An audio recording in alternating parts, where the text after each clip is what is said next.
சொர்க்கத்துக்கு போய் புண்ணிய பலத்தை அனுபவிச்சுட்டோம். முடித்த பிற்பாடு திரும்ப மனித பிறவி எடுப்போம். தெளிவா சொல்றது சாஸ்திரம். க்ஷீணே புண்ணியே மர்த்தியலோகம் விசந்தி. போன புண்ணியம் தீர்ந்து போச்சுன்னா திரும்ப மனித லோகத்துக்கு வருவான். எதற்கு? மறுபடியும் நல்லது பண்ணியோ, சரணாதி பண்ணியோ, பக்தி பண்ணியோ, மோட்சமானமோ இல்லையோ, கணக்க தொலைச்சாகணுமே. இவன் ஏதோ ஒரு புண்ணியம் சிறந்த புண்ணியத்துக்காக சொர்க்கத்துக்கு போயிருக்கானே தவிர மறுபடியும் இங்கே தானே வரணும். அந்த வர்றது அவ்வளவு சுலபம் இல்லை. இப்பதான் நீங்க பிரயாணத்தை நன்னா கேட்டுக்கணும், நிமிந்து உட்காந்து கேட்டுக்கணும். நம்ம தான் பண்ணிட்டு இருக்கோம் பிரயாணம். இதெல்லாம் யாரோ பண்றதா நினைச்சுட வேண்டாம். இப்போ நாம ஒத்தொத்தர் இந்த பிரயாணப்படி தான் வந்திருக்கோம். பஞ்சாக்ய வித்தியிலே 5 ஆகுதிகளை பத்தி சொல்றது. பஞ்சம்யா ஹுதாவாபக புருஷவசசோ பவந்தி.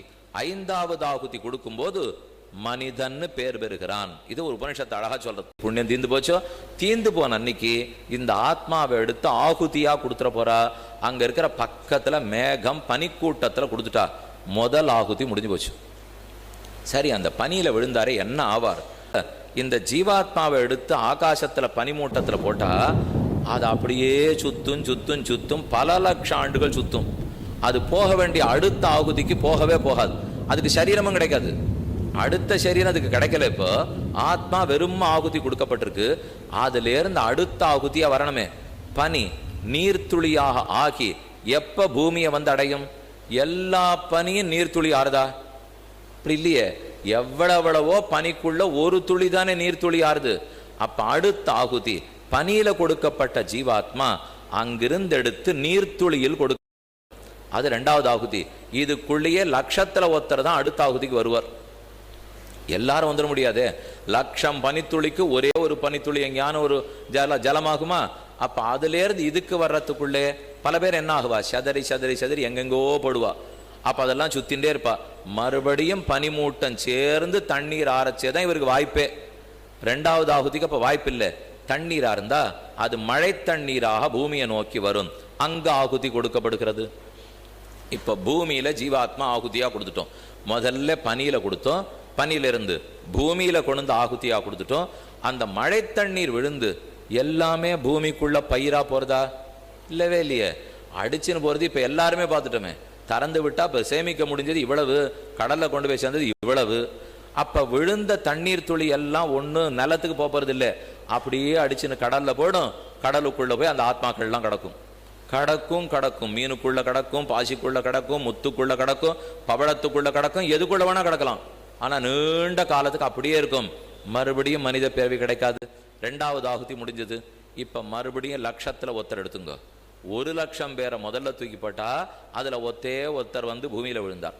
அதுல 1,00,000 பேருக்குள்ளே யாரோ ஒருத்தர் நெல்லா முளைச்சார், பருப்பா முளைச்சார், கோதுமையா முளைச்சார். இப்ப அடுத்த ஆகுதி 3வது ஆகுதி கொண்டு போய் கொடுக்கணும் இல்லையோ? நெல்லு பயிறு முதலான எல்லாம் தானியமா கொண்டு போய் ஆகுதி கொடுக்கணும். அப்ப பனியில கொண்டு போய் கொடுத்தோம்.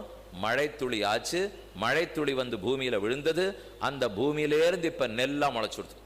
அந்த நெல்லை கொண்டு போய் ஆகுதி கொடுக்கணும் இல்லையோ? நெல்லு பயிர் பண்ணிட்டோம், நன்னா விளைஞ்சிருக்கு. களத்து மேட்டிலேருந்து நெல்லு குதிருக்குள்ள போனோமா இல்லையா? எப்படி போகும்? களத்து மேட்டில் போர் அடிக்கணும். நெல்லை நன்னா கதிர் அறுத்துட்டு அதை போர் அடிக்கிறோம். எல்லாம் வண்டி காடி போயிட்டு வர இடத்துல பரப்பி வச்சிருக்கா. பரப்பினா அதுக்கு மேல சக்கரம் சுத்தின்னு போறது பாருங்க. சக்கரத்துல ஒட்டிண்டு வீணா போன நெல் எத்தனை தெரியுமோ? அப்ப அந்த நெல்லுக்குள்ள எத்தனை ஆத்மா இருக்க போறாரு தெரியுமோ? அப்ப சக்கரத்தோட போயிட்டு ஆத்மாக்கள் எத்தனை தெரியுமோ? அவருக்கு வேற வழியே இல்லை. இப்போ ஏதோ ஒரு வண்டி சக்கரத்தோட எங்கேயோ போய் சக்கரம் இடத்துல நிற்க போறார். சமய நேரெல்லாம் ஆத்மாவை பத்தி சொல்றீரா? எதை பத்தி சொல்ற? ஆத்மாவை பத்தியே தான் சொல்லிட்டு இருக்கேன். ஒவ்வொரு இடத்துலையும் ஆகுதி கொடுக்கப்பட்டு இப்ப சக்கரத்தை சுத்தின்னு போயிடலாம். ஒரு மாடு அது மேல நடக்கிறது. சுத்தி சுத்தி மாடு மிதிக்கும் இல்லையோ போர் அடிக்கிறதுக்கு. அது மிதிக்கச்சே அது குழம்புக்குள்ள இருக்கிற பிளவுக்குள்ள ஒரு 4 அரிசி போய் ஒத்திக்கலாம். அதுல ஒரு நெல்லு போய் ஒட்டிக்கலாம்னா மாட்டு குழம்போட அது வாழ்க்கை முடிஞ்சு போச்சு. இதெல்லாம் நம்மளை பத்தி தான் இத்தனை அடியா சொல்லிட்டு இருக்கேன். உபனிஷத்து நம்மளை பத்தியே தான் சொல்லிட்டு இருக்கு. அப்படி அது தாண்டிவிட்டால் நெல்லு கதிர் வளரணும். அந்த நெல்லு நன்னா போரடிக்கப்பட்டு அரிசி ஆகணும். அடுத்த ஆகுதி எங்க தெரியுமோ? ஒரு புருஷனுடைய வயிற்றில் கொடுக்கப்படுகிறது. அவர் அதை சாப்பிடணும். நெல்லை அவன் சாப்பிட போறான். சாப்பிட்டு உள்ளே தாத்து விருத்தி ஆகணும் இல்லையோ? ஒரு ஆணுக்கு தாத்து விருத்தி ஆகணும். அப்புறம் தான் அவன் பெண்ணோட கல்யாணம் பண்ணிக்க போறான், கூட போறான். இப்ப 4வது ஆகுதி புருஷ கர்ப்பம் ஆகிறது. புருஷ கர்ப்பமா இருந்த அந்த ஜீவாத்மா ஸ்திரீயினுடைய கர்ப்பத்துக்குள்ள கொண்டு போய் கொடுக்கப்படுறார்.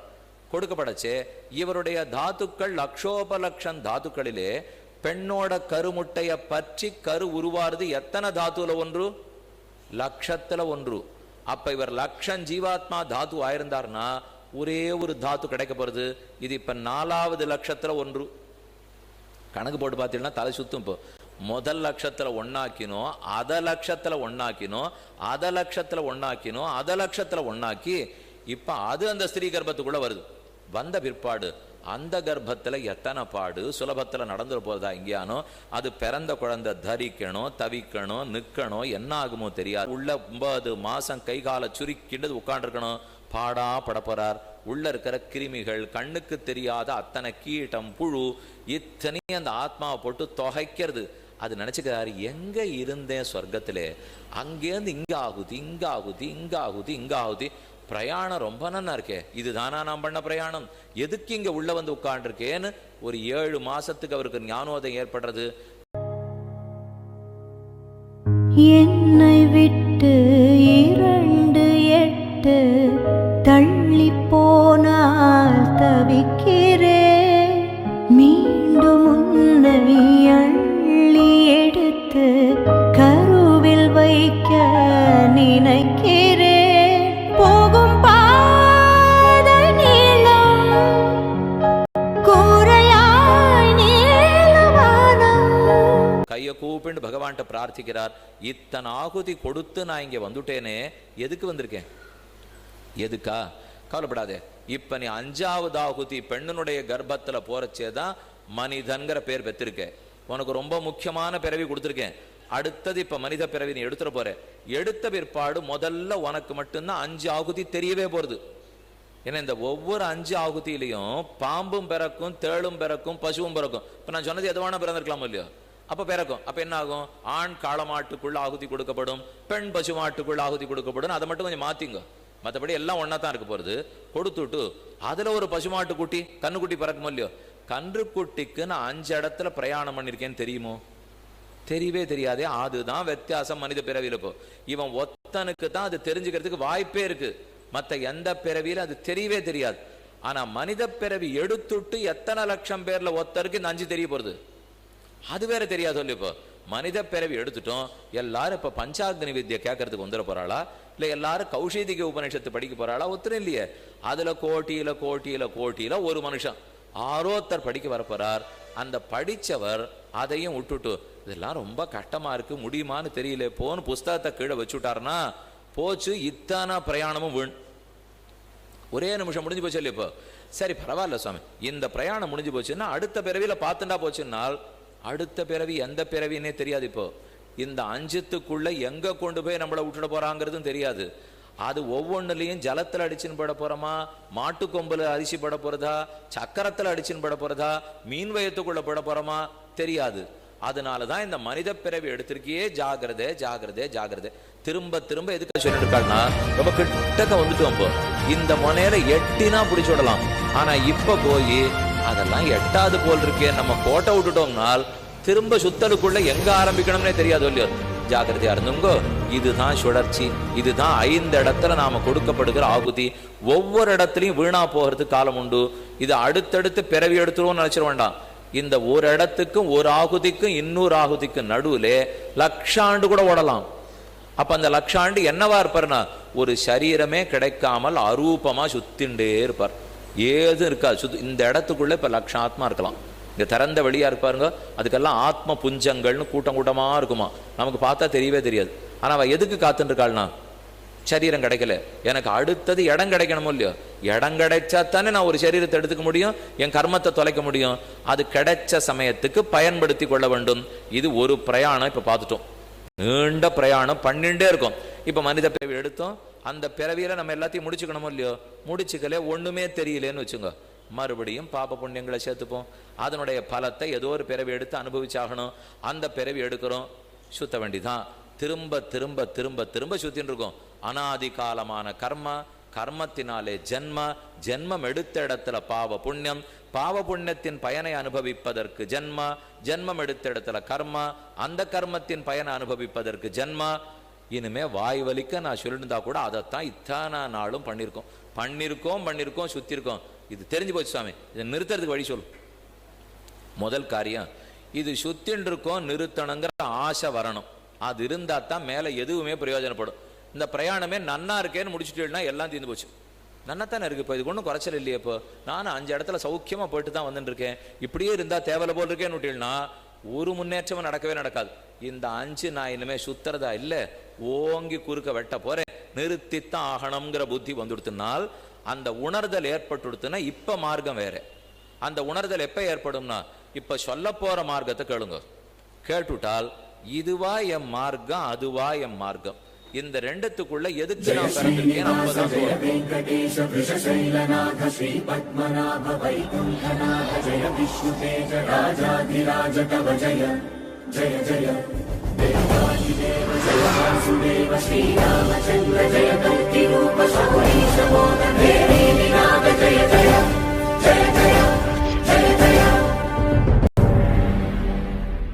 பகவானுடைய திருவடியில சரணாதி பண்ணா கர்மம் தொலைய போறது. அந்த உணர்தல் நமக்கு வரணும். இந்த சுழற்சிக்குள்ள நான் இருக்க போறதா இல்ல, இந்த கர்மங்களை எனக்கு வேண்டாம், இதை தொலைச்சுட போறேன், பகவானுடைய திருவடியைத்தான் பற்ற போறேன்னு வந்துட்டோம். ஆனா அது வர்றதுக்கு ஒரு ஊக்கத்தொகை வேண்டாமா? ஏதாவது ஊக்கம் கொடுக்கணும் இல்லையோ? இப்ப நான் போய் இந்த கர்மங்கள் எல்லாம் தொலைச்சிட்டு என்ன சுவாமி லாபம்? நீர் சொன்ன 5 எனக்கு பிடிக்கல, வாஸ்தவம், அதை நிறுத்தணுங்கிற முடிவுக்கு வந்துட்டேன். நிறுத்திட்டு என்ன பண்ண போறேன்னு தெரியணும் இல்லையோ? நம்ம குழந்தைகள்கிட்ட சொல்லுவோம், பண்ணிட்டே இருக்கியே, இது வேண்டாம், பார்த்துட்டே இருக்கா, தொலைக்காட்சியை பார்த்துட்டே இருக்காது, இப்ப பார்த்தாலும் வெயில் வீணா போகாது, விளையாடிட்டே இருக்காது, நிறுத்தணும். பிள்ளை திடீர்னு கேட்டு 2 மாசம் இப்ப விடுமுறை தானே எனக்கு, இப்ப விளையாடுறதை நிறுத்திட்டு நான் என்ன பண்ண போறேன் வேணும்னு கேட்பாளோ இப்போ. ஏன்னா அடுத்து பள்ளிக்கூடம் திறந்து கொடுத்துன்னா விளையாடுறதை நிறுத்து படின்னு சொல்லலாம். இப்ப விடுமுறை கொடுத்துருக்கா, இது நன்னா சந்தோஷப்படுறதுக்காக இப்ப போய் பார்க்காதேன்னா திரும்ப பிடிச்சு விட மாட்டாளா? விளையாடுறத நிறுத்திட்டு என்ன பண்ணணுங்கிற இப்போ? அதே மாதிரி இந்த சுழற்சியை நிறுத்திட்டு எங்க போகணுங்கிறீர்? நிறுத்திடுறேன், நான் மாட்டுக்கு எங்கேயோ போயிட்டு இருக்கேன், நீர் வந்தவர் நிறுத்து நிறுத்துன்னு சொல்லிட்டு நான் நிறுத்திட்டு எங்க போறதுன்னே தெரியாது இருந்தால். அஜீர்ண வியாதி இருந்தது, அதனால பசிக்கலே, சாப்பிடவே இல்லை. ஒரு வைத்தியர் என் பேர்ல கருணை கொண்டார், நன்னா மருந்து கொடுத்தார், அஜீர்ணம் தீந்துபடுத்து இப்ப கபகபான்னு பசிக்க ஆரம்பிச்சுடுத்து, சோறு இல்லை. நான் வைத்தியர்கிட்ட சொன்னேன், சுவாமி நீர்பாட்டுக்கு வெறுமை விட்டுருக்கலாம், நான் அஜீர்ணத்தோட இருக்கிறச்சே சோறு இல்லைன்ற கட்டமானு தெரியாம இருந்தது, இப்ப நீர் அஜீர்ணத்தை போக்கி விட்டீர், பசிக்கிறது சோறு இல்லை. அதே போலதான் நாம எங்கேயோ 5 இடத்துல சுத்தின்னு இருக்கிற வரைக்கும் தெரியாம சுத்திருந்தோம். அதெல்லாம் கிடையவே கிடையாது, நீ சுத்தாதேன்னு ஒருத்தர் சொன்னார், கேட்டுனுட்டேன், சுத்தல நிறுத்தணுங்கிற ஆசை வந்துடுத்து. நிறுத்திட்டு எங்கேயானு போன இல்லையோன்னால் கவலையே படாதீங்கோ, 12 லோக மார்க்கம் காத்துட்டு இருக்கு. அதுதான் அரிய பயணம். அந்த பயணத்தை பத்தி கண்ணன் கீதையில சொல்லச்சே 2 மார்க்கங்கள் இருக்கு அர்ஜுனா. இது ஒரு கருப்பு மார்க்கம், இது ஒரு வெளுப்பு மார்க்கம். கதிஹேதே சுக்ல கிருஷ்ணே ஜெகத சாஸ்வதே மதே. இந்த லோகத்துல ரொம்ப நாளா 2 மார்க்கம் இருக்கு. இது வெளுப்பு மார்க்கம், இது கருப்பு மார்க்கம். கருப்பு மார்க்கமும் வசந்த இடத்துக்கு கூட்டின்னு போகும், வெளுப்பு மார்க்கமும் வசந்த இடத்துக்கு கூட்டின்னு போகும். 2 இடமும் ஒண்ணு இல்ல.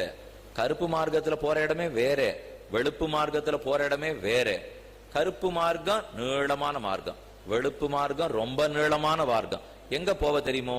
வெளுத்த மார்க்கத்துக்கு அர்ச்சிராதி மார்க்கம்னு பேர், கருத்த மார்க்கத்துக்கு தூமாதி மார்க்கம்னு பேர். தூமம்னா புகை, புகைன்னா இருட்டு கருப்பு, ஆதினா தொடக்கம். தூமாதின்னு சொன்னால் இருள் உலகத்தை, புகை உலகத்தை முதலில் கொண்ட மார்க்கம் தூமாதி மார்க்கம். அர்ச்சிஸ்னா ஒளி, ஒளினா வெளிச்சம் வெளுப்பு. அர்ச்சிஸ் லோகத்தை தொடக்கத்தில் கொண்ட மார்க்கம் அர்ச்சிராதி மார்க்கம். அர்ச்சிஸ் ஆதியில இருந்தா அர்ச்சிராதி, தூமம் ஆதியில இருந்ததுன்னா தூமாதி. புரியுறதோ இல்லையா சுலபமா? இப்ப அர்ச்சிஸ்னா ஒளி, ஒளிய முதல்ல வச்சுட்டு இருந்தா ஒளி மார்க்கம், அது வெளவெளையேன்னு இருக்கு. கருப்பு புகைய முதல்ல வச்சுட்டு இருந்தா தூமாதி மார்க்கம், அது இருளோன்னு இருக்கு.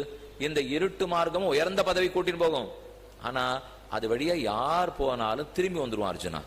வெளுப்பு மார்க்கமும் உயர்ந்த பதவி கூட்டின்னு போகும், போனவன் திரும்ப வர்றதே இல்லை. போனவன் தான். நச்ச புனராவர்த்ததே நச்ச புனராவர்த்ததே. அங்கிருந்து புனஹா ந ஆவர்த்ததே. இது ஒரு மார்க்கம், திரும்பி வருதல் இருக்கிற மார்க்கம். அந்த மார்க்கம் திரும்பி வருதல் இல்லாத மார்க்கம். அப்படியா? அது எந்த லோகம்னு அர்ஜுனன் கண்ணன்ட்ட கேட்கிறான்.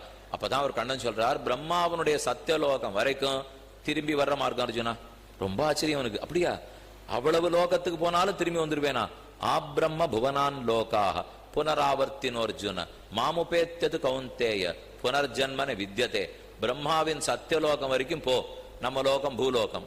புவஹ சுவஹ மஹஹ ஜனஹ தபஹ சத்தியம் 7வது லோகம். 7வது லோகத்துல நான்முகனுடைய லோகத்துக்கு போனாலும் போனவன் சௌக்கியமா திரும்பி வந்துருவோம். அவ்வளவுதான். கடைசியில எவ்வளவு தூரம் உயர உயர பறந்தாலும் அடிபட்டதை போல திரும்பி வந்துட போறோம். அதை தாண்டணும். அப்ப அதையும் தாண்டினாத்தான் சுவாமி நமக்கு மீளாத லோகம் காத்துன்னு இருக்கு. தாண்டணும். பிரம்மானுடைய சத்தியலோகம் வரைக்கும் வந்துட்டேன். அதே மார்க்கத்துல தாண்டலாமான்னால் களம்பரச்சிலிருந்தே அர்ச்சிராதி மார்க்கத்துல போனாத்தான் மீளாத லோகத்துக்கு போலாம். ஏன்னா இப்ப இந்த பாதையில இப்படி போங்கோ, இந்த பாதையில போங்கோ, ஒரே இடத்துக்கு போங்கிறது இல்லை. இப்போ இந்த பாதை போற இடமே வேற, இந்த பாதை போற இடமே வேற. இவ்வளவு தூரம் போயிடுவோம், நெடுஞ்சாலையில போயிட்டோம். ஓ இது தப்பு போல் இருக்கேன்னா தப்புங்கிறதுக்கு அங்கேயே திரும்ப முடியாது. இப்ப அதெல்லாம் அனுமதிக்கிறதே இல்லை யாரும். இப்போ அதுக்கப்புறம் 10 மைல் ஓடின்னு போகணும். இல்லைன்னா ஒரு திருப்பத்தை விட்டோம்னு வச்சுங்க, முன்னாடியாட்டம் அப்படியே நிறுத்தி பேன்னு தட்டி அப்படியே திருப்பி வரதெல்லாம் இப்ப யாரும் பண்ண முடியாது. நடுவில் அதுக்கு பெரிய தடுப்பு போட்டு வச்சுட்டானோ இல்லையோ, ஓடு ஓடு அடுத்த ஊரே வந்துடும். போய் அந்த ஊர்ல போய் திருப்பி வந்தா தான் உண்டு. அதே போலத்தான் இங்கேயும் வழி சொல்லிட்டாரு. இப்போ பிரம்மாவனுடைய சத்தியலோகம் வரைக்கும் போலாம் அர்ஜுனா, போயிட்டு திரும்பி தான் வரப்போற. ஓ அங்க போயிட்டு அப்படியே போலான்னு நினைக்காதே. எங்க போனோம்ங்கிறாலும் மனுஷ லோகத்தில இருந்து தான் நான் சொன்ன அர்ச்சிராதியில கால் வைக்க முடியும். இந்த லோகத்தில இருந்து தான் அர்ச்சிராதி மார்க்கத்துல கால வைக்கலாம். யார் வைக்கலாம்? யார் ஒருத்தன் சரணாகதியை செய்து தன் அனாதி பாபங்களை தொலைத்து கொண்டு விட்டானோ அவன் அர்ச்சிராதி மார்க்கத்துல கால வைக்கலாம். வைத்து மேற்கொண்டு வைகுந்தத்தை நோக்கி போகிறான். தூமாதி மார்க்கம் எங்க கொண்டு போகும்? சந்திரலோகத்துக்கு கொண்டு போகும். நிறைய நாள் அனுபவிச்சுட்டு திரும்பி வந்துடலாம். சூரிய லோகத்துக்கு கொண்டு போகும். எண்ணிறந்த காலம் அனுபவிச்சுட்டு திரும்பி வந்துடலாம். பித்ருலோகத்துக்கு அழைச்சின்னு போகும். சௌக்கியமா இருந்துட்டு திரும்பி வந்துடலாம். என்ன பதவி வேணா கொடுக்கும், நன்னா இருக்கலாம். ஆனா திரும்பி வரணும். அது எதுவுமே திரும்பி வராத லோகமே இல்லை. ஆனா அர்ச்சிராதி மார்க்கம் மட்டும் திரும்பி வராத லோகம். முதல்ல காலடி வைக்கணும் காலடி வைக்கணுங்கிறீரே எங்க இருக்குது? இப்படி போய் வலது பக்கம் திரும்பினா வருமா, இல்ல இடது பக்கம் திரும்பினா வருமா? நீர் ரொம்ப நாழியா சுருண்டிருக்கீர், ஏதாவது வரைபடம் வச்சிருக்கீரா? நாங்க இப்ப எதை தட்டினாலும் உடனே அது காட்டுறது. நாங்க கையில இருக்கிற கைத்தொலைபேசியில தட்டி நான் இப்ப இந்த ஊருக்கு போனோம், எங்க போனோம்னு உடனே இடது பக்கம் திரும்பு வலது பக்கம் திரும்பு நேர போ நில்லு போ. நான் எங்கேயானு தப்பா திரும்பினேன்னா முட்டாள் நில்லுங்கிறது. நீ தப்பா போயிட்டு இருக்கே, இது இல்ல, இப்போ திரும்பி வா, போன வழியே திரும்பி வான்னு உடனே திருப்பி காட்டுறது. இப்போ இதை போல ஒருவேளை அர்ச்சிராதின்னு போட்டா ஏதானு காட்டுமோ? அர்ச்சிராதி மார்க்கம் ரொம்ப நாளையே சொல்லிட்டு இருக்கிறேன். நான் இருக்கிற ஊர்ல இருந்து அர்ச்சிராதின்னு போட்டா ஒன்னும் காட்டாது, சுத்தின்ண்டே இருக்கும். அது ஒண்ணு சுத்துறது இல்லையோ, ஒரு கட்டமாட்ட சுத்தின்ண்டே இருக்கும். சுத்தின்ண்டே இருக்குன்னு என்ன இல்ல இல்ல, எனக்கு இது வரைக்கும் வந்த தூமாதியும் பஞ்சாக்னி வித்யா சுத்தின் இருக்கிறது தான் தெரியும். சுத்தாத அர்ச்சிராதி தெரியாதுங்கிறது. அதுக்கு தெரியாது. அது ஏன் இப்படி சுத்த விட்டுருக்கா தெரியுமோ? சுத்தின்ண்டே இருக்கிற இத்தனை நாள் சுத்தல் தான் அதுக்கு தெரியும். இனிமே சுத்தாத நேர் வழி பாதையில போறோமோ இல்லையோ, அது அந்த கைத்தொலைபேசிக்கு தெரியாது. அது யார் வரைபடம் போட்டாலும் அதுக்கு தெரியாது. அப்ப தெரிஞ்சவா யாருன்னால் ஆரம்பத்துல சொன்னேனே இதோ பக்கத்துல இருக்கிற நம்மாழ்வார். அவர் தான் அதை தெரிஞ்சு பாட்டு பாடினார். இதுதான் அர்ச்சிராதி மார்க்கம். இதுல போறதுக்கு வழிய பகவான் எனக்கு காமிச்சுட்டார். நீங்க தெரியும்படிக்கு சொல்றேன். சூழ்விசும் பணிமுகில் தூரியம் முழக்கின ஆழ்கடல் அலதரை கையெடுத்தாடின 7 பொழிலும் வளமேந்திய என் அப்பன் வாழ்புகழ் நாரணன் தமரை கண்டுகந்தே வைகுந்தம் புகுதலும் வாசலில் வானவர் வைகுந்தன் தமர் யமர் புகுதிடம் என்னலும் வைகுந்த தமரரும் முனிவரும் வியந்தனர் வைகுந்தம் புகுவது மன்னவர் விதியே. 10 பாசுரம் ரொம்ப ஆச்சரியமா பாடியிருக்கார். 10ஆம் 10 9ஆம் திருவாய்மொழி.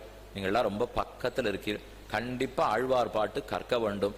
அப்படியே தெள்ளு தேனா இருக்கும், மதுர கவியா இருக்கும். செந்தமிழ்னா செந்தமிழ், அவ்வளவு ஆச்சரியமான தமிழ். ஒண்ணு கஷ்டமான அர்த்தமெல்லாம் இல்லை. இப்போ சொல்றதுக்கே நாக்கு இனிக்கும். அந்த பாட்டை சொல்லி பார்த்தீங்கன்னாலே உள்ளமே ஆர்ப்பரிக்கும். அவ்வளவு அழகான பாட்டு. அதுலதான் இவர் பாடியிருக்காரு. இப்போ இது அர்ச்சிராதி மார்க்கம்.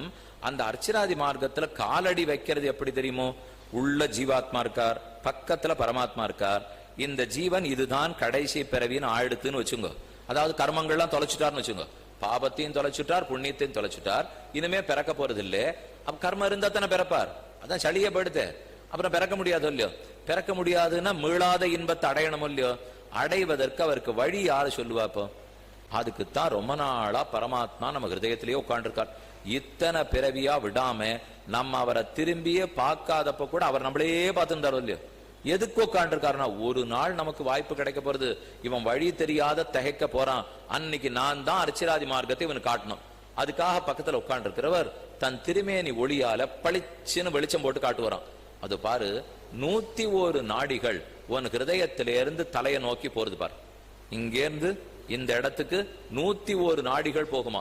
நாடிங்கிறது ரொம்ப நம்முடைய தலைமையை விட மெலிசா இருக்கிறது. அவ்வளவு மெலிசா இருக்கிற நாடி விசேஷம். சதஞ்ச ஏகா நாட்யா ஹிருதயஸ்யன்னு உபனிஷத்து சொல்றது. 101 நாடிகள், அதுல 100 நாடிகள்ல நீ காலை வச்சியானால் அர்ச்சிராதிக்கு போக முடியாது. திரும்ப திரும்ப திரும்ப சுத்தின்ண்டே இருப்பேன். 101வது நாடியை பிடிச்சிட்டியானா அதுதான் கொண்டு போய் அர்ச்சிராதி மார்க்கத்துல சேர்க்கும். நமக்கு நெடுஞ்சாலையை பிடிச்சாத்தானே ஸ்ரீரங்கம் போக முடியும். அதெல்லாம் சரி சுவாமி, இங்கிருந்து நெடுஞ்சாலை போறதுக்கு 1 மணி நேரம், அங்கிருந்து ஸ்ரீரங்கம் போறதுக்கு 1.5 மணி நேரம், இவ்வளவுதான் வா. அது என்னாச்சுன்னா இதுதான் ஆபத்து. இப்போ இது நீங்க சென்னையிலேருந்து ஸ்ரீரங்கம் வரையில் பாருங்க, யாரான ஒருத்தர் திருவல்லிக்கேணி மயிலாப்பூர்ல இருக்கட்டும், அவர் செங்கல்பட்டு வந்துட்டார்னா 2.5 மணி நேரம் ஸ்ரீரங்கம் வந்துருவார். ஆனா செங்கல்பட்டு வர்றதுக்கு 2 மணி நேரம் ஆகும். அவர் இருக்கிற இடத்துல இருந்து செங்கல்பட்டுக்கு வரணுமே முதல்ல. இப்போ சுவாமி அது அந்த நெடுஞ்சாலை கூட நல்லா இருக்கும் போல் இருக்கு, ஆனா அதுக்கு போய் சேர்ற புறவழிச்சாலை இருக்கு பாருங்க, அதுதான் போரும் இருக்குன்னா அதே போலத்தான் இங்க. இப்போ அர்ச்சிராதி மார்க்கம் தெளிவா இருக்கு, ஒரு குறைச்சல் இல்லை. ஆனா அர்ச்சிராதிக்கு நம்ம போய் சேரணும் இல்லையோ, சேர்றதுக்கு இங்க 101 நாடி இருக்கு.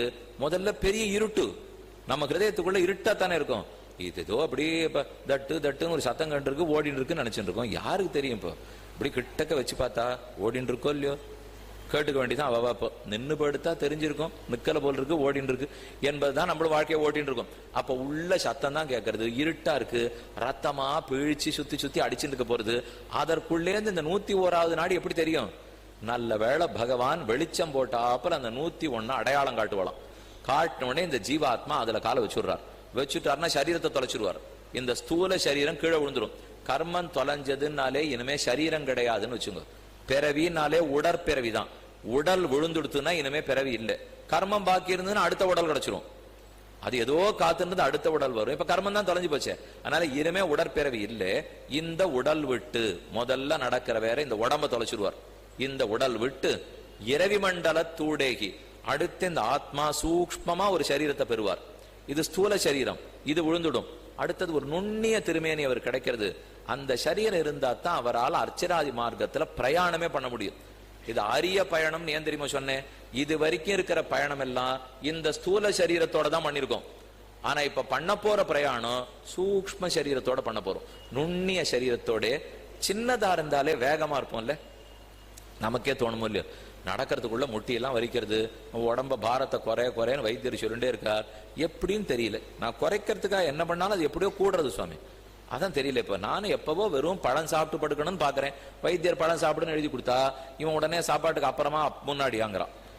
சாப்பாட்டுக்கு பதில் பழத்தை சாப்பிடுன்னு சொன்னா இவன் சாப்பாட்டு சாப்பிட்டுட்டு பழத்தை சாப்பிட்றேன்னா அப்ப இன்னும் கூட தான் போறது. இப்போ அப்ப சூக்ஷ்ம சரீரமா இருந்தா சௌக்கியமா இருக்கும் இல்லையோ. கிடுகிடுன்னு போலாம், வேகமா பிரயாணமாகும், சட்டுன்னு போடுவோம். அவர் அந்த 101வது நாடியில காலை வச்சு இதுல இருந்து புறப்பட்டு இந்த இடத்துக்கு பிரம்மரந்திரம்னு பேர். ரந்திரம்னா தொலை, ஓட்டை. பிரம்மரந்திரம்னா நம்ம பிறந்த நாள்ல இருந்து அந்த இடத்துல ஒரு ஓட்டை இருக்கு. அந்த ஓட்டையில போய்தான் அந்த 101வது நாடி சேரும். அந்த நாடி இந்த ஓட்டையில நம்மள வெளியில விட்டுடும். இதுக்குரியா வருவரான்னா அவர் தான் இவ்வளவு சின்னதுன்னு சொல்லியிருக்கேனே, அவர் ரொம்ப சூக்ஷ்மம் இல்லையா? அந்த சூக்ஷ்மமான திருமேனியோட மேல நீண்ட பாட்ட அர்ச்சிராதி மார்க்கம். அதுல முதல் லோகம் அர்ச்சிஸ். இவர் இப்ப அந்த லோகத்துக்கு வந்துடுறார். இனி ஒவ்வொரு லோகமா எதுன்னு குறிச்சுங்க. முதல் லோகம் அர்ச்சிஸ், 2வது லோகம் பகல் லோகம் அர்ச்சிஷோ அஹஹ. அர்ச்சிஸ்ல இருந்து அஹஸ்ங்கிற பகல் லோகம். லோகம்னா பகல்னா நேரம் இல்லையா? நான் இப்ப லோகம்னு சொன்னேன்னா பகல்ங்கிற நேரத்துக்கு ஒரு தேவதை இருக்கார். அந்த தேவத்தை வாழும் லோகம் பகல் லோகம்னு வச்சுங்க. பகல்ங்கிறது ஒரு நேரம், அந்த நேரத்துக்கு ஒரு தேவதை இருக்கார். அந்த தேவத்தை ஒரு இடத்துல வாழ்வரும் இல்லையோ, அந்த லோகத்தை தான் பகல் லோகம். அப்ப நம்ம அர்ச்சிஸ்ங்கிற பூமியை தாண்டி பகல் லோகத்துக்கு போவோம். பகல்ங்கிற பூமியை தாண்டி சுக்ல பக்ஷம்ங்கிற லோகத்துக்கு போவோம். அதுதான் வளர்பிறை. இது 3வது லோகம். வளர்பிறைங்கிற லோகம் தாண்டி உத்தராயணம்ங்கிற 4வது லோகத்துக்கு போவோம். அதுதான் 6 மாசம் தை மாசத்துல இருந்து. உத்தராயணம்ங்கிற லோகத்தை தாண்டி ஆண்டு சரம்ங்கிற 5வது லோகத்தை அடைவோம். 5வது லோகத்தை தாண்டி வாயு லோகம்ங்கிற 6வது லோகத்தை அடைவோம்.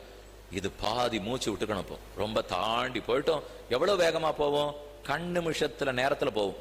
அத்தனை வேகமா கூட்டின்னு போறதுக்கு பகவான் ஆள் வச்சிருக்கார். இது வரைக்கும் எங்கேயா நம்ம ஆள் கொண்டு போயிருக்காளா? நீங்களாம் சேருங்க, சேர்ந்தா பாப்போம் விடுவா.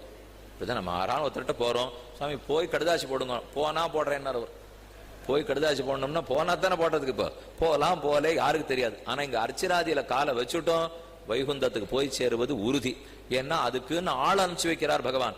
அவர்களுக்கு ஆதிவாகிகர்கள்னு பேர். ரொம்ப சிறந்தவா ஆதிவாகிகர், அதிக்கிரமித்துன தாண்டின்னு அர்த்தம். வாகிகர்கள்னா அழைச்சின்னு போறவான்னு அர்த்தம்.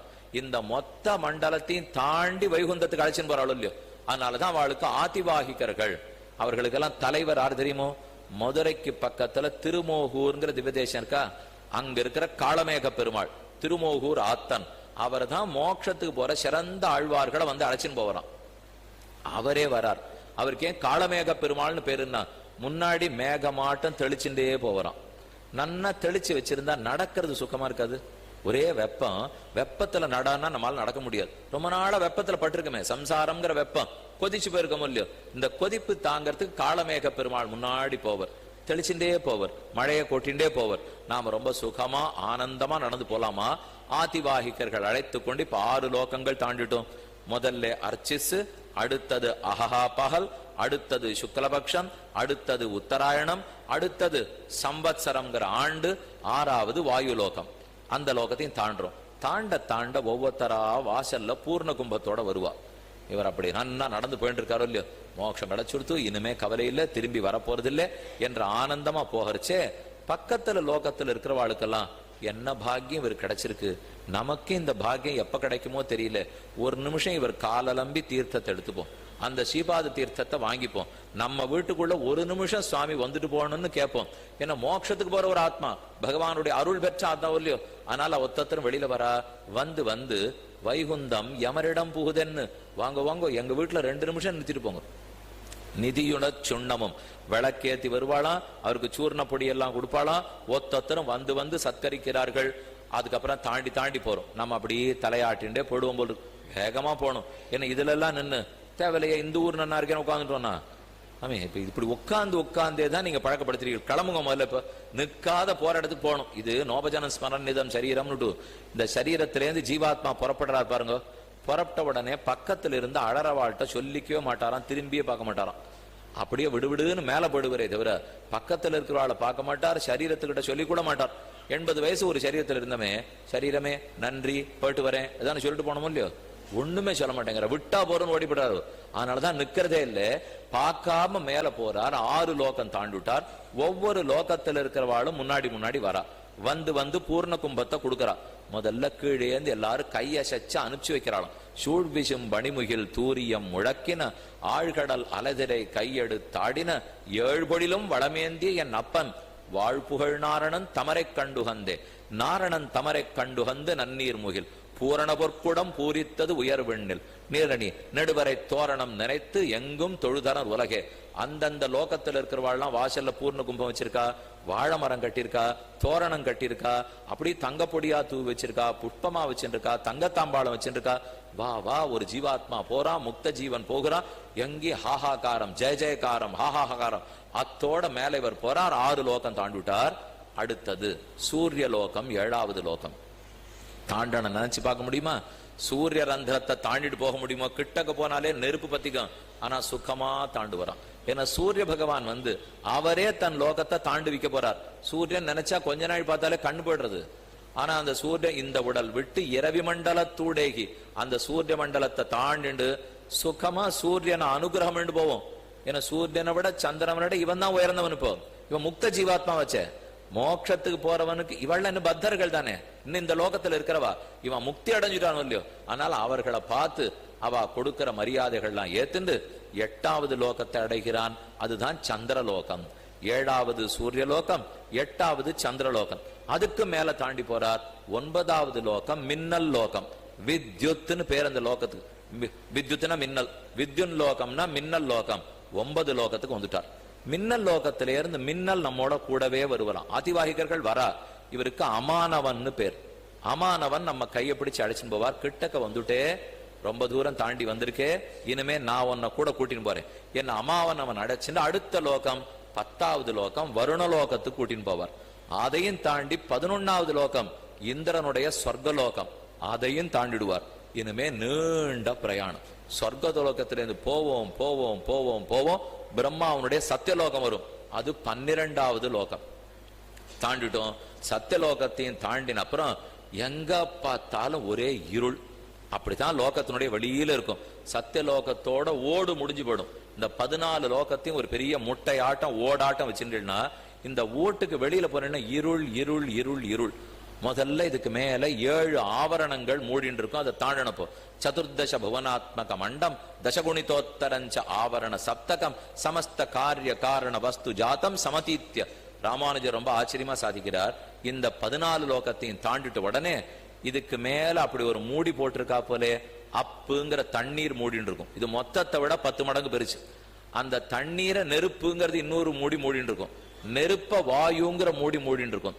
வாயுவை மேற்கொண்டு ஆகாசம்ங்கிற மூடி மூடின்னு இருக்கும். 4 மூடி தாண்டணும். ஆகாசத்தை அகங்காரம்ங்கிற மூடி மூடின்னு இருக்கும், தாண்டணும். மகான்கிற மூடி இருக்கும், தாண்டணும். இது எல்லாத்தையும் தாண்டினா மூல பிரகிருதிங்கிற மூடி வரும். அது ரொம்ப பெரியது. சூழ்ந்து அகன்னு ஆழ்ந்து உயர்ந்த முடிவில் பெரும் பாழ். பாழ் போயிட்டே இருக்கும் போயிட்டே இருக்கும். எத்தனை தூரம் போகும். சூழ்ந்திருக்கும், ஆழ்ந்திருக்கும், அகர்ந்திருக்கும். எவ்வளவு பெருசுன்னு தெரியாது. ஆனா கண்ணொடிக்கிற நேரத்துக்குள்ள மொத்த இருட்டையும் தாண்டுவோம். அவர் தான் அழைச்சின்னு போறவர் வந்துட்டாரு. அவர் பார்த்து இத்தனை இடத்தையும் தாண்டி கூட்டின்னு போயிட்டார். போய் தாண்டின பிற்பாடு விரஜாங்கிற ஒரு நதி வரும். அந்த நதியில இறங்கி நாம நீராடணும். நீராடிவிட்டால் இவ்வளவு நேரம் பிரயாணம் பண்றதுக்கு ஒரு சூக்ஷ்ம சரீரத்தோட வந்தோம் இல்லையோ, அதை அங்க குளிக்கரிச்சே விட்டுடுவோம். முதல்ல ஸ்தூல சரீரம் இங்க விட உடனே குளிப்பாட்டினாலா பிராணம் படுத்துன்னு அதுக்கப்புறம் பொண்கள்லாம் குடத்துல தண்ணீர் கொண்டு வரணும், கொட்டுங்கோ குளிப்பாட்டுங்கோ, அதெல்லாம் முதல் குளியல். இங்க குளியல். இதுக்கப்புறம் இந்த சூக்ஷ்ம சரீரத்தோட போய் விரஜா நதியில 2ஆம் குளியல். குளிச்ச உடனே அங்க சூக்ஷ்ம சரீரத்தையும் விட்டுடுவோம். விட்டுட்டு இந்த ஜீவாத்மா இக்கரையிலிருந்து அக்கறைக்கு போயிடுறார். விரஜாங்கிறது நடுவுல இருக்கிற எல்லை கோடுன்னு வச்சுனால் அதுக்கு இப்பால் இருக்கிற விபூதி லீலா விபூதி. அது மாறி மாறி படைக்கப்படும் அழிக்கப்படும் இப்படியே இருக்கிற விபூதி. அதுக்கு அப்பால் இருக்கிறது வைகுண்டம்.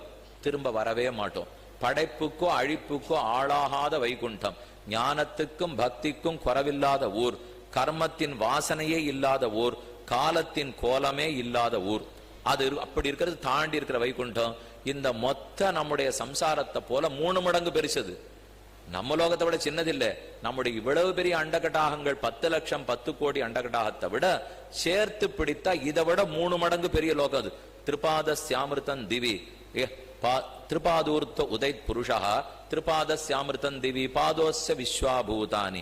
திரிபாத சியாமிருத்தன் திவி ஒரு 1/4 பங்குங்கிறது இந்த மொத்த லீலா விபூதி. இத போல 3 மடங்கு பெருசது. விரஜா நதியில குளிச்சுட்டு அப்படி போகிறச்சே என்ன ஆகும்? என்ன ஆகும்னால் சேறு கழிக்கப்பட்டு மாளிக்கத்தின் ஒளி உமிழும். அதுதாங்க நடக்க போறது. இப்போ ஏன்னா கீழே இருக்கிறச்சேவும் ஆத்மா உயர்ந்தவர் தான். அங்க போன உடனே புது ஜீவாத்மாலாம் உற்பத்தி பண்ண போறது இல்ல, இதே ஜீவாத்மா தான். ஆனா இந்த ஜீவாத்மாவை மொத்தம் சேறு மூடினது இல்லையோ, அந்த சேரை கழிச்சாச்சு. கர்மம் தொலைஞ்சது, சம்சாரம் தொலைஞ்சது, சரீரம் தொலைஞ்சு போச்சு. இப்ப பளீருங்கிற ஒளியோட வருகிறார். அப்ப பெருமாள் அவருக்கு புது சரீரம் ஒண்ணு கொடுப்பார். அங்க போன அப்புறம் புது திருமேனி. அந்த மேனி பஞ்சபூதங்களால் ஆக்கப்பட்டதே அல்ல. அது பிருத்திவி அப்பு தேஜஸ் வாயு ஆகாசம் இல்ல. சத்தம் ரஜஸ் தமசு பேச்சுக்கே இடம் கிடையாது. அது அத்தனையும் சுத்த சத்தமயம் சத்துவகுணமா இருக்கிற மேனி. எந்த குறையும் இல்லை. அது நீளாது குறையாது, உடம்புக்கு வராது, நோய் கிடையாது, மூப்பில்லை, இறப்பில்லை, பிறப்பில்லை, ஒண்ணும் இல்லை. அபஹத பாப்மா விஜரஹா விமுர்த்யுஹு விசோகா விஜிகித்ஸா அபிபாசா சத்தியகாமஹா சத்தியசங்கல்பா என்ற அனைத்து மேன்மையும் பொருந்தின திருமேனி பெருமாளை ஒத்த திருமேனி. இப்ப அங்க போறச்சேதான் பகவானுக்கு எத்தனை ஞானம் இருக்கோ அத்தனை ஞானம் நமக்கு வந்துடும்.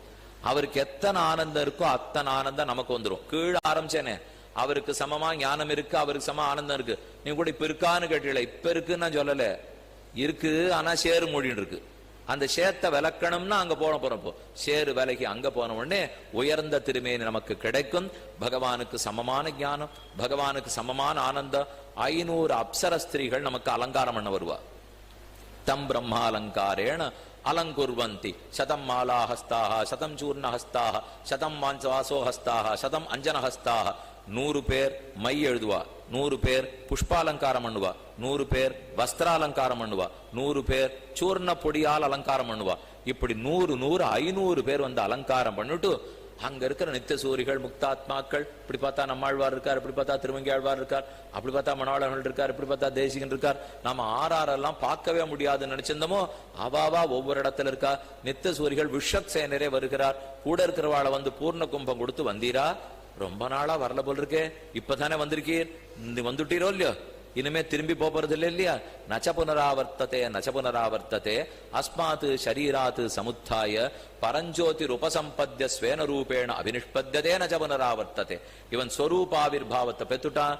இனிமே ஒரு நாளும் திரும்ப வரப்போவதே இல்லை. எல்லாரும் உள்ள அழைச்சின்னு போயிட்டு அப்படி பிரதட்சணமா கொண்டு போய் காட்டுறான். என்ன ஆனந்தமான பூமி!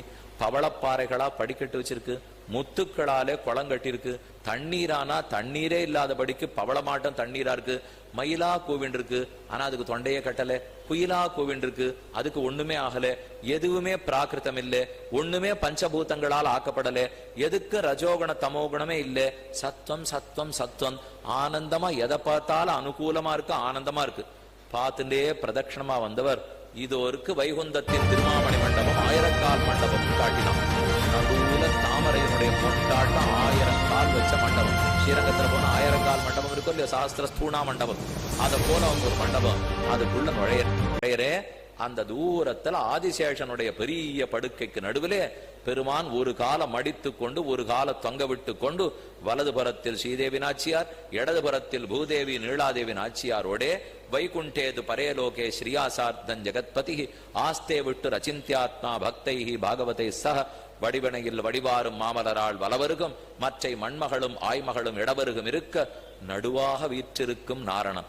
நாராயண பெருமாள் ஒரு கை அப்படி ஆனந்தமா அபயஸ்தம் பண்ணிட்டு இடது கை ஆதிசேஷ படுக்கையில வச்சிருந்து எல்லாரும் குளிர வைக்கக்கூடிய அழகான பார்வை பார்த்து கொண்டு இந்த பக்கத்துல மகாலட்சுமி, இந்த பக்கத்துல பூதேவி நீளாதேவி, அந்த தூரத்துல இருக்கிறத பார்த்துட்டு இங்கேயே விழுந்து நமஸ்கரிச்சேன். வந்துட்டோம். எத்தனையோ பட்டாச்சு, ஆத்தியாத்மிக ஆதி தெய்வீக ஆதி பௌத்திக, எங்கெங்க ஆகுதி கொடுத்தாய், எந்தெந்த கர்ப்பத்துல வசிச்சோம், எந்த கீடம்பு எந்த கிருமி சாப்பிட்டுதோ, எந்த புழு சாப்பிட்டுதோ, வந்து பிறக்கர்ச்சையிலேருந்து எவ்வளவு பாடுபட்டேனோ, யார்கிட்ட ஏச்சு பேச்சு கேட்டேனோ, போரும் போரும், இனிமே இந்த லோகமே நமக்கு வேண்டாம், ஆனந்தமான லோகம். பழைய லோகத்தினுடைய ஞாபகமே வரப்போறதே இல்லை, கர்மத்தின் வாசனை தீந்து போச்சு, எல்லாம் ஏற்படுறது என்று நினைச்சுட்டே கீழே விழுந்து வணங்கிண்டே கிட்டக்க போறேன். இந்த பக்கத்துல கோட்டானு கோட்டி ஆத்மாக்கள் நித்திய முக்தர்கள், இந்த பக்கம் லட்சக்கணக்கானோர் நித்திய முக்தர்கள், மொத்த பேரு நம்மள அரவணைச்சுன்னு போ. அது இருக்கார் உனக்குரிய சுவாமி, அவருக்கு நீதான் சொத்து, அந்த சுவாமி சொத்தை ரொம்ப நாளா தேடிட்டு இருக்கார், நீதான் வரல. நல்ல வேளை அவர் அனுகிரகத்தால உனக்கு நல்லெண்ணெய் ஏற்பட்டது, அவர் பட்ட பாடெல்லாம் விடலுக்கரித்த நீராக போகாமல் பலிக்க போகிறது, போ என்ன கை காட்டி விட்டு கிடுகிடுன்னு போறேன். பக்கத்துல நம்ம தாயார், இந்த பக்கம் பூதமாதேவி நாச்சியார். மெதுவா அந்த வசரத்துல எப்படி ஏழுவேன்? இப்போ தர்மாதி பீட்டத்திலே பெரிய பீட்டத்துல பெருமாள் எழுந்துள்ள இருக்கார். போன உடனே ஆதிசேஷன்கிற அந்த பாம்பு படுக்கையிலேயே காலை வச்சு மிதிச்சு ஏறுறேன். அப்பதான் தோணித்து, திருவேங்கடம் திருப்பதி காலால நடந்திருக்கும், அன்னைக்கு ஏறச்சே படி ஏறி இருக்கமோ இல்லையோ, அந்த ஆதிசேஷனே தானே திருப்பதி ஏழுமலையா இருக்கா இருப்போம், அவரைத்தான் தொட்டு ஏறோம்னுட்டு மெதுவா தைரியத்தை வரவழைச்சுட்டு திருவடியை வச்சு அதம் பாதேன பாதத்தால் அவரை மிரிச்சுன்னு ஏறினால் நீண்ட படுக்கையில பெருமாள் அமர்ந்திருக்கிறார். அவருடைய வலது திருமடியில போய் உட்கார்ந்துட்டேன். நல்ல உயர்ந்த திருமேனி தான் கிடைச்சிருக்கேன். இங்க உட்கார்ந்து இருக்கிறச்ச பக்கத்துல பார்த்தா கைத்தொடு தூரத்துல அடியனுடைய தாயார், பெத்தவள் அனைத்து நம்ம பெத்தவள் லட்சுமி, கை தொடர தூரத்துல பூமாதேவி. பிறந்த நாள்ல இருந்து எந்த பூமியில புரண்டிருக்கேனோ, எதை மிதிச்சிருக்கேனோ, எங்க துப்பி இருக்கேனோ, எங்க மலமூத்திரம் கழிச்சிருக்கேனோ, எதை யாராரோ வந்து மின்சாரத்துக்காக தோண்டிருக்காளோ, தொலைபேசிக்காக தோண்டிருக்காளோ, மூடாமலே போயிருக்காளோ, ஒரு மரியாதை செலுத்தினது இல்லையோ, குப்பக்கூளத்தை போட்டிருக்கமோ, அது அத்தனையும் பொறுத்து பொறுத்து நான் பொறுத்துக்கிறேன். இந்த ஒரு ஜீவன் ஒரு நாள் என் மடிக்கு வருவான் அப்படிங்கிறதுக்கு அதே பூமாதேவி பக்கத்துல இருந்தா பார்த்தேன். தளத்து போச்சு. மேல அவள்கிட்ட என்ன பேசுறது தெரியல. தள்ளி பார்த்தா நீளாதேவி நாச்சியார். நல்ல வேளை வந்துட்டியே. அதுக்குள்ள நம்ம கணவர் பட்ட பாடு என்ன தெரியுமோ, நாங்க சொல்லுண்டே இருந்தோம் வருவான், கவலைப்படாதே கவலைப்படாதேன்னு. ஆனா அவர் உன்னை பெறுவதற்கு தவிச்ச தவிப்பு குழந்தை உனக்கு தெரியாது.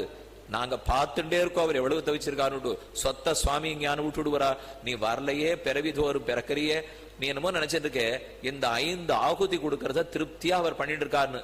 நீ ஒவ்வொரு ஆகுதிக்கும் போறச்சே நீ தவிச்சியோ இல்லையோ அவர் தவிச்சிருக்காரு ஞாபகம் வச்சுக்கோ. ஏன்னால் பல பிள்ளைகள் தாம தவிக்கிறதே தெரியாது. ஆனா பிள்ளை எப்படி போறதேன்னு அப்பா அம்மா தவிச்சுட்டே இருப்பாளோ இல்லையோ. இந்த பிள்ளைக்கு நல்லது தெரியாது, நான் போற வழிக்குத்தான் போவேன்னு பிடிவாதம் பிடிக்கும். ஆனா அம்மாவால விட்டுட முடியுமா? ஓ நல்லதுக்கு வரமாட்டானான்னு தவிக்கிறாளோ இல்லையோ.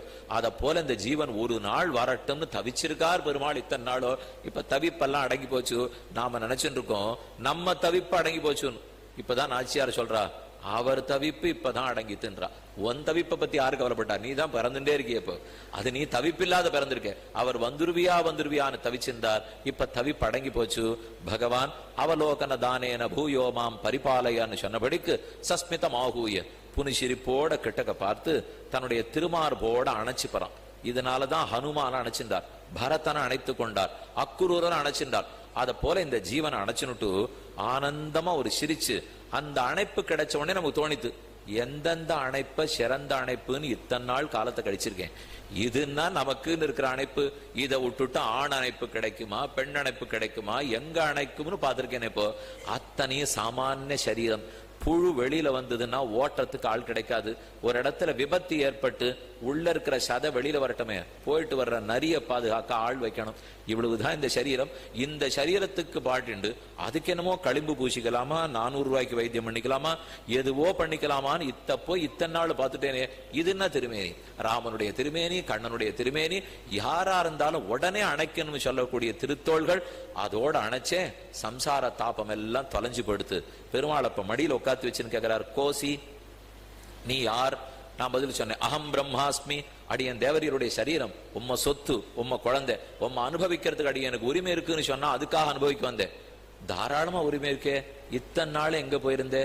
நான் இன்னைக்கு வான்னே சொல்லலையே, நீ என்னைக்கோ வந்திருக்கலாமே, எங்க போயிருந்தே? அடி எனக்கு என்ன பதில் சொல்றதுன்னு தெரியல. அனாதிகால கர்மா, பிறந்தேன். இப்ப ஏன் வந்தீர்னு கேட்டீங்கன்னா எனக்கு பதில் தெரியாது. இப்பவாவது வந்தேனேன்னு சந்தோஷப்பட்டுக்கும். அவ்வளவுதான் எனக்கு சொல்ல தெரியுமே தவிர இத்தனை நாள் ஏன் வரலன்னா என்ன சொல்ல முடியும் நம்மால? இப்போ தீர்த்த தாகம்னா கையில இளநீர் கொடுத்துட்டார். இளநீரை குடிச்சு தாகம் போக்கிக்கணுமோ இல்லையோ? இந்த மட்டைக்குள்ள தண்ணீர் எப்படி வந்ததுன்னு தெரிஞ்சாதான் குடிப்பேன்னா குடிக்கவே போறது இல்லைன்னு அர்த்தம், தெரியவே போறது இல்லையே. அதனால நல்ல வேளை இப்பவான்னு வந்தேன்னு சொல்ல பெருமான் அணைத்து கொண்டு இவ்வளவு கோடி பேர் சாமவேத கானம் பண்ணிட்டு ஆனந்தமா இருக்கா. அந்தமில் பேரின்பத் அடியரோடு இருந்தமை கொந்தலர் பொழில் குருகூர் சடகோபன் சொல் சந்தங்களாயிரத்துள் இவவல்லார் முனிவரே. இதோ அந்தமில் பேரின்பம், இன்பத்துக்கு குறவில்லை. இது இருட்டான பூமி இல்லை, இது வெளிச்சமான பூமி. நலத்துக்கு அந்தமில்லாத நாடு, இருள் திருமா ஞாலமில்லை, இது நலமந்தமில்லதோர் நாடு. தைதீப்யமான அத்தியற்கானல தீப்தம் தத் ஸ்தானம் விஷ்ணோர் மகாத்மனா என்றும் ஸ்கலந்தமஸ்ய ரஜசப்பராகே என்னும் அனைத்தையும் தாண்டி யத் ஸ்தானம் விஷ்ணோ பதே பரமே மத்வ உத்சாக. விஷ்ணுவனுடைய தத் விஷ்ணோ பரமம் பதகம் சதா பஷ்யந்தி சூரையா திவீவ சக்ஷுராததன் தத் விப்ராசோ விபன்யவோ ஜாகிருவாகும் சமிந்ததே விஷ்ணோர்யத் பரமம் பதம். அதுதான் உன்னுடைய பரமவாத பதம். இப்ப போயிட்டு வந்த பிரயாண களைப்பெல்லாம் தீந்துதா? இங்க வந்து சேர்ந்துட்டே, இனிமே திரும்ப போவியா? போமாட்டேன். அவன் அனுப்புறதாவும் இல்லை. இவர் போமாட்டேன்னு சொல்றதை விட கேட்டுட்டார். ராமானுஜர் பிரம்மசூத்திரத்துக்கு வியாக்கியானம் பண்ணிருக்கார். இப்படி நீண்ட பிரயாணத்துக்கு அப்புறம் போய் சேர போறான்னு எழுதிவிட்டார். எழுதின உடனே ஒருத்தன் நம்மாட்டம் கேட்டான். சரி வரமாட்டான்னு சொல்றீர், திரும்பி வரமாட்டான். சத்தியலோகத்துக்கு போனா கூட திரும்பி வந்துடுவார், வைகுந்தத்துக்கு போனா வரமாட்டான்னு சொல்றீரே, ஒருவேளை அனுப்பிச்சுட்டா என்ன பண்றது? ஒருவேளை வந்துட்டா என்ன பண்றதுன்னா ராமானுஜர் திரும்பி கேட்டார், இவனா வந்துடுவன்னு சந்தேகப்படுறியா, அவரா அனுப்பிச்சுடுவார்னு சந்தேகப்படுறியான்னார். நான் ஏன் சுவாமி வரப்போறேன்? நான் பட்டுக்கிற பாட்டுக்கு நிச்சயமா திரும்பி வரமாட்டேன். நீ நினைச்சுட்டு இருக்கே அங்க போய் சேர்றதுக்கு நீ பட்டதாட்ட 100 மடங்கு அவர் பட்டிருக்கார் உன் அடையறதுக்கு. நீ திரும்பி வருவது எப்படி கிடையாதோ அவர் அனுப்புவது நிச்சயமா கிடையாது, போயிட்டு வந்துட்டார். நல்ல சொத்த அடைந்த சுவாமி எங்கேயானு திருப்பி அனுப்புவரோ? வரமாட்டார், அங்கேயே இருக்கிறார். அப்ப தெரிஞ்சு போச்சு. 2 தராசு தட்டினுடைய 2 தட்டுல வச்சுட்டோம். 1 5 இடத்து பிரயாணம் சுத்தி வரப்போறோம். 1 12 இடத்து பிரயாணம் நீண்ட வைகுந்தத்தை அடைய போறோம். இது எனக்கு காத்துன்னு இருக்குன்னு தெரிஞ்சாத்தானே இந்த 5 மோசம்னே தெரியும். இது ஆகுதி கொடுத்து நான் ஏன் சிரமப்பட்டு இருக்கேன்? அப்பேற்பட்ட அர்ச்சிராதி ஒத்தொத்தரு நமக்கு காத்துன்னு இருக்கு. இதுல நாம எங்கேயோ பிறந்திருக்கமே, இந்த சாதியில பிறந்தமே, பெண்ணா பிறந்தமே, ஆணா பிறந்தமே, தெரியுமே தெரியலையே, எந்த கவலையும் பட வேண்டாம். அவர் ஆத்மாவைத்தான் கூட்டின்னு போறேன்னு சொன்னார். நம்ம உடம்ப கூட்டின்னு போறதா சொல்லவே இல்லையவர். இப்போ எதுவா இருந்தாலும் உடம்பு கழிஞ்சிடும் இல்லையோ? உடம்பு கழிஞ்சுட்டாலே ஆண் உடம்பு போச்சு, பெண் உடம்பு போச்சு, மிருக உடம்பு போச்சு, பிராம உடம்பு போச்சு, க்ஷத்ரிய உடம்பு போச்சு, எந்த உடம்பு படுமே? இருக்க போறது ஆத்மா தானே. இப்போ ஆத்மாங்கிறதுக்கு ஜாதி உண்டோ? ஆண் பெண் உண்டோ? ஞானம் பக்தி அது ஒண்ணுதான் அந்த ஆத்மாவுக்கு தெரிஞ்சது. கர்மம் மூடின்னு இருக்கவே தான் சரீரம். அதனாலதான் வேற்றுமை. கர்மத்தை தொலைச்சு விட்டுட்டோம்னு வச்சுங்க, சரீரமும் கிடையாது, வேற்றுமும் கிடையாது, சம்சார சம்பந்தமே கிடையாது, ஆனந்தமான வாழ்க்கை இருக்கும் இல்லையோ? அது அரிய பயணம். இந்த பயணத்தை ரொம்ப நாளா பண்ணிட்டோம். இந்த பயணத்தை தொடர போகிறோமா இல்ல அந்த வழியில கால வைக்க போறோமா? அவ்வளவுதான் கேள்வி. நீங்களும் 3 நாளா 2.5 மணி நாள் கேட்டாச்சு. இப்ப கடைசி கேள்வி, ஒரே நிமிஷத்துல முடிச்சுடுறேன். அந்த வழியில காலடி வைக்கணும்னு சொன்னால் உடனடியா ஒரு ஆச்சாரியனை பற்ற வேண்டும். பற்றி அவர் மூலம் திருமந்திர உபதேசத்தை பெற வேண்டும். பெற்று பெருமான் திருவடிகளே சரணம்னு அவர் மூல சரணாகதி அனுஷ்டிக்க வேண்டும். பண்ணினவனுக்கு தாராளமா அனைத்து மார்க்கத்தையும் காட்டுகிறார். அர்ச்சிராதி மார்க்கத்திலும் அழைத்து கொண்டு போய் தனக்கு அருகிலேயே பெருமான் வைத்துக் கொள்ளுகிறான்ங்கிறது முக்கியமான சம்பிரதாயம். இதுல யாரா இருந்தாலும் போய்த்தாகணும். கேள்வி எப்ப போறோங்கிறது தான். போகாம தப்பிச்சிடவே முடியாது. எந்த ஜீவனா இருந்தாலும் போய்த்தான் ஆகணும். ஆனா போறது இன்னைக்கா, அடுத்த பிறவியா, அதற்கடுத்த பிறவியா, ஏன் நான் என்ன பிறவி கிடைக்க தெரிஞ்சு போச்சே. இதுலதான் சுத்தின் இருக்கேன், இதுல சுத்துறதா இல்லையங்கிற நானும் வந்துட்டு நல்ல போரும் இல்லையோ. அந்த நினைவு அனைவருக்கும் ஏற்பட்டு ஆச்சாரிய சம்பந்தம் பெற்று ராமானுஜ சம்பந்தத்தாலே பகவானுடைய திருவடிகளையே கிட்டி மீளாத இன்பமாகிற வைகுந்தத்தில் சந்திப்போம் அப்படின்னு சொல்லிக்கொண்டு விடை பெறுகிறேன், அமைகிறேன், க்ஷமிக்க பிரார்த்திக்கிறேன்.